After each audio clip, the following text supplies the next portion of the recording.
French President Emmanuel Macron chaired a high-level video call moments ago from Bregançon, gathering key allies of Ukraine, including British Prime Minister Keir Starmer, German Chancellor Friedrich Merz, Italian Prime Minister Giorgia Meloni, Japanese Prime Minister Shigeru Ishiba, European Commission President Ursula von der Leyen, and Ukrainian President Volodymyr Zelenskiy.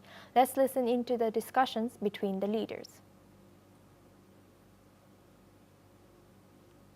For making yourself available and taking the time, and especially for those whom it's very late. And just before your journey, I was mentioning the fact that we will give the floor very rapidly to Japan, Australia, especially because it's very late for you, and thank you again. I think we have several objectives in this VTC, and let's try to be super efficient. Number one, it's to have a debriefing of our conversation with President Trump yesterday, and right after the Anchorage summit, to be sure that everybody in this coalition is at the same page. The second objective is to strategize together to prepare the visit of Volodymyr tomorrow in Washington, D.C. Some of us will be with Volodymyr, and to ensure this meeting, as Mark aptly said, is not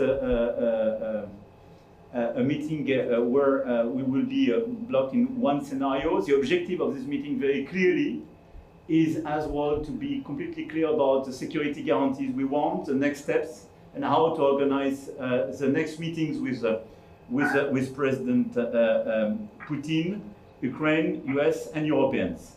And perhaps the third point of this VTC, the third objective, is as well to strategize how to keep the pressure agenda alive in case President Putin doesn't come to the trilateral meeting or the quadrilateral meeting, and how we strategize on the next steps. I don't want to be longer for making yourself available. Now for this discussion, we're joined by Glenn Grant. He's an ex-advisor to Ukrainian Defense Minister, joins us live from Kyiv. And also we have another guest, Dr. Satoru Nagao. He's a fellow at Hudson Institute, joins us live from Tokyo. Thank you both for joining us today. Glenn, I would like to start with you. Now, given the growing global concerns about the war in Ukraine still continuing, what role do you see for European defense alliances in securing a long-term peace agreement, especially as more countries are starting to take more active diplomatic stance now? Well, I think the first thing is, and the most important thing is, that the Europeans have got to understand that this war is, in its present form, is not going to be won by diplomacy, because Putin doesn't give a stuff for what people say and talk to him. You could see that in the meeting with Trump. I mean, if Putin was worried about diplomacy, then there would have been a different action in the Trump meeting. He just came in, he said what he wants to supposedly the most powerful man in the world, and left, and without looking at all worried about what he was saying or what he was asking. So the Europeans have got to get past this in their brain, that all their fine talking is not going to do anything with Putin, and they've got to come round to start looking for more concrete steps. Obviously sanctions is one of those steps, but sanctions are still pretty weak and fluffy. They never work with North Korea or Iran, so why should they work with Russia? And they're going to have to find some actions that are much more, much stronger and actually make Putin worried. The bad thing is that I just don't see that they're actually thinking about these actions. They're spending more time thinking about what guarantees we can get, during the peace dividend or whatever. But they're not going to get peace, so they might as well actually start preparing themselves for the realism of war. And thank you for sharing that. I would like to take Dr. Satoru next for his stance. What's your stance? Yep. What do you think that as more countries start to take more active diplomatic stance, is it going to change anything for tomorrow? I think this is a meeting to persuade President Trump. Because current situation, not only in the European country but also Japan, worry about the influence of the ceasefire. Because if Russia create image, Russia win the war in Ukraine, it will affect other countries' attitude. In case of Japan, Japan concerns the attitude of China. Because if changing the status quo by force is possible, in this case, China will think that invading Taiwan is one of the very useful methods to change the status quo by force. So that's why view from Japan, Japan do not want to create the situation of the which has the image that Russia win in Ukraine and changing a status quo by force is possible. So that's why, of course, tomorrow the real negotiations happen between President Trump and the other countries. But in this case, more countries gather the effort to persuade President Trump, and not accept Russia's logic.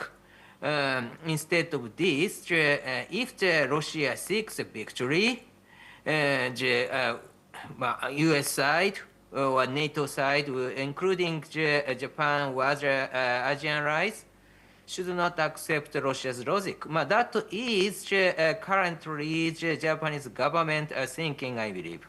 And so this means that European countries, the Japanese country, both are thinking the same thing in this case. Thank you for sharing that. Now I would like to go back to our guest, Glenn.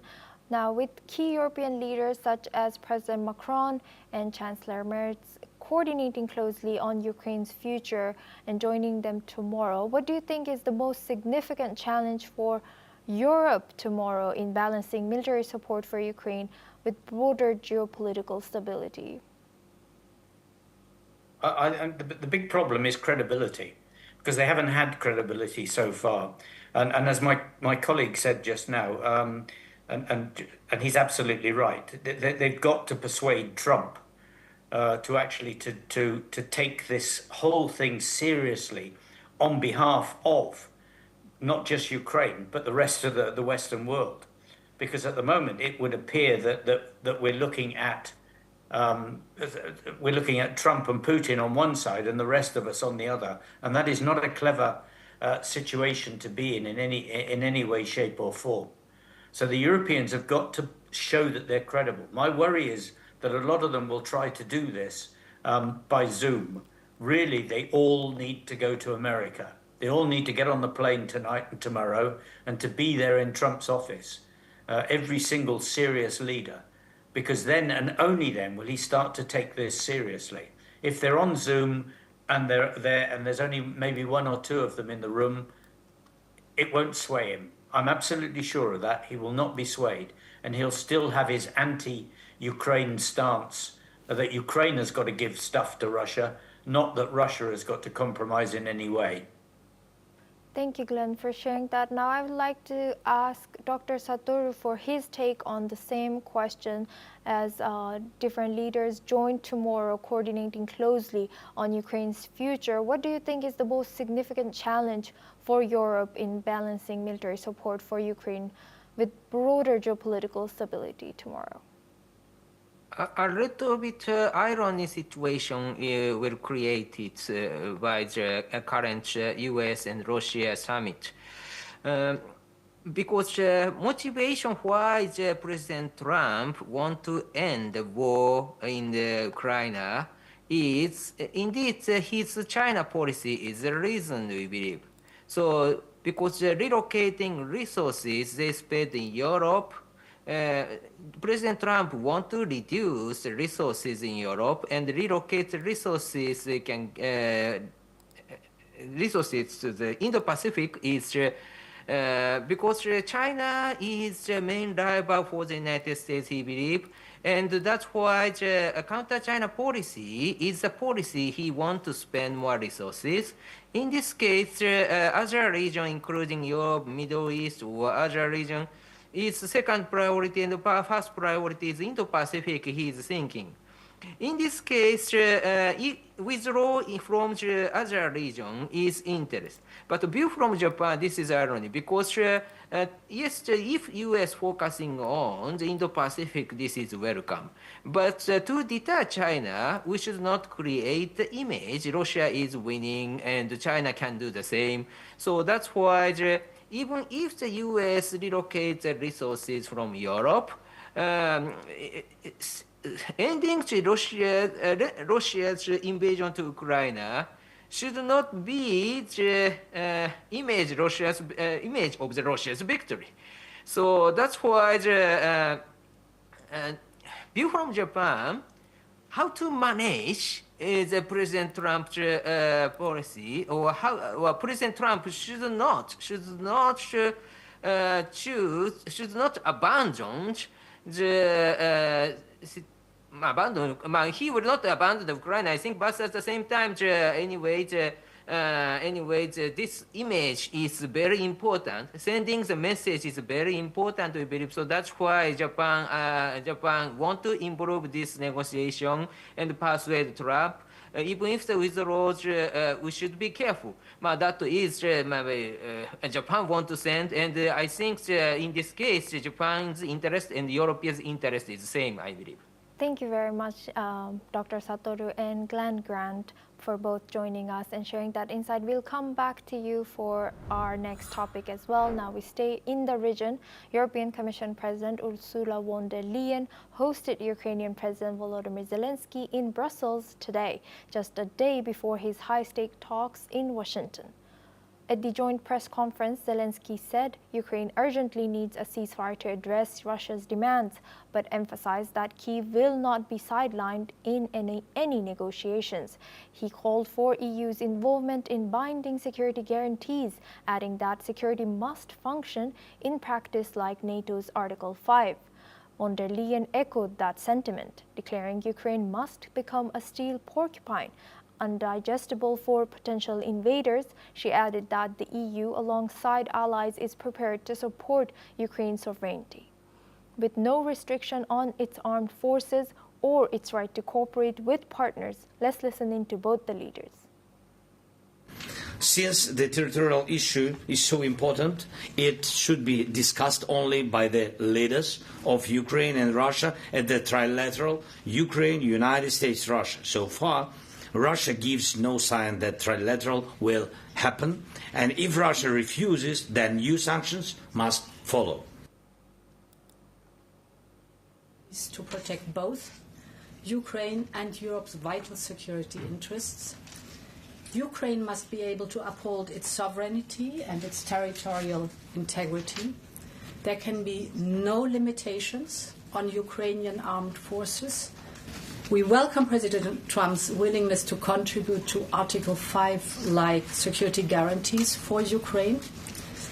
And the coalition of the willing, including the European Union, is ready to do its share.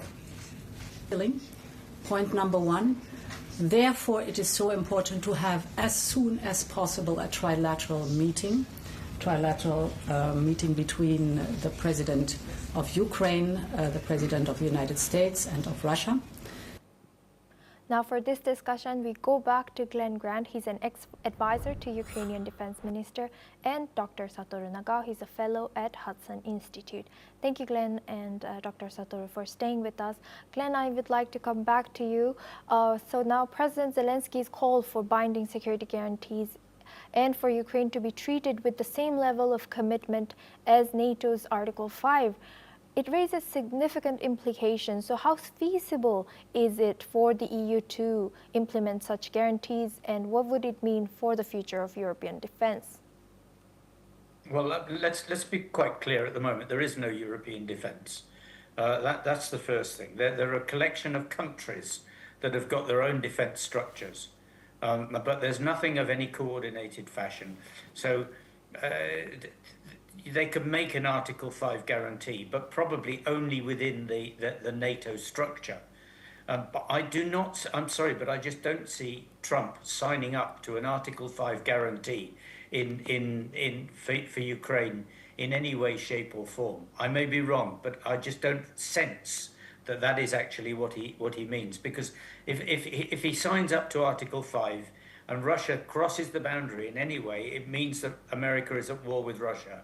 And he and all the European countries have done everything that they possibly can to avoid putting troops into battle. They're running backwards as fast as they can in this regard. So, what do security guarantees mean if they don't go to Article 5? It means they're worthless. And so, it's a bit rich of the European Union that doesn't have a proper defence structure and doesn't have an organisation and can't put troops in the field properly or quickly. It's a bit rich for them to talk about defending Ukraine when they can't, in some cases, cannot even defend their own countries. So I think we are a long, long way away from what these people are talking about. And to be blunt, all it does is waste time and gives Russia more chance to keep pushing forward on the front line. Yes, indeed. Thank you very much, Glenn Grant, for joining us and sharing that insight. And thank